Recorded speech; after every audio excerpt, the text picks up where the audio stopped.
Монгол Улсын их хурлын дарга Бямб цогтын Люксембургийн их гүн тус Бельгийн хаант улсад хийх албан ёсны айлчлал өнөөдөр эхэллээ. Энэ удаагийн айлчлал нь Монгол Улсын их хурлын даргын төвшөнд Люксембургийн их гүн тусад 24 жилийн дараа хийж байгаа айлчлал гэдгээрээ ач холбогдолтой юм. Люксембург улс Монголын эрүүл мэнд тэр дундаа зүрх судасны салбарт томоохон хувь нэмэр оруулсан юм. Тиймээс энэ удаагийн айлчлал туршлага судлах, хамтын ажиллагаагаа үргэлжлүүлэх том боломж болж байна.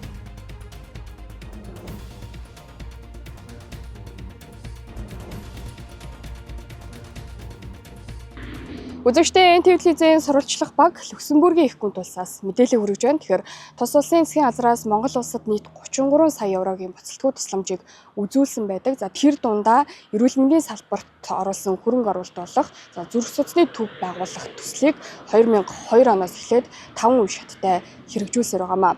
За тодруулах юм бол 2002 оноос 2007 он хүртэл 954 мянган еврогийн хөрөнгө оруулалт хийгдсэн болвол за 3 дугаар үе шатнд 2011-ээс 2016 он хүртэл 8 сая 371 мянган еврогийн хөрөнгө оруулалт хийгдсэн. За харин хамгийн сүүлийн 5 дугаар үе шат болох 2002 оноос 2027 он хүртэл хэрэгжих төсөл бол 9 сая 500 мянган еврогийн хөрөнгө оруулалт хийгдсэн нь Монголын эрүүл мэндийн салбарт оруулсан томоохон хувь нэмэр болсон. Дөрөвд тосон дэлхийн хамгийн баян улс болсон. Тэгэхээр энэ туршлагыг Монгол улс нутагжуулах энэ том төслийг хамтар хэрэгжүүлэхээр болж байгаа. Тэгээ хоёр сангийн яамд одоо самжиж гарсан одоо бид засгийн газрын хэлцээр дээр ажиллаж байгаа. За цаашдаа өнөөдөр дэлхийд санхүүгийн 3 том төв бий. Жижиг улс боловч дэлхийн санхүүгийн төв.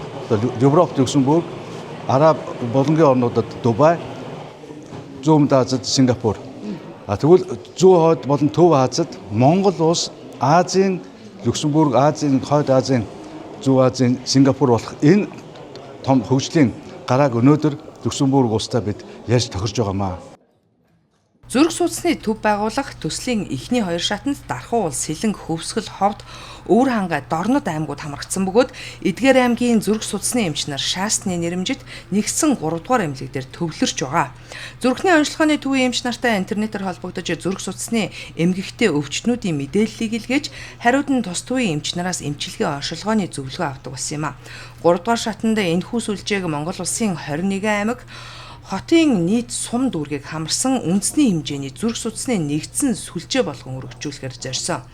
Төслийн 4-р үе шатанд зүрх судасны үндэсний төв ба зүрх судасны тусламж үйлчилгээний уялдааг сайжруулахад чиглэсэн бол төслийн 5-р шатанд зүрхний мэс засал, телемедицины чадварыг сайжруулах зорилготой юм а.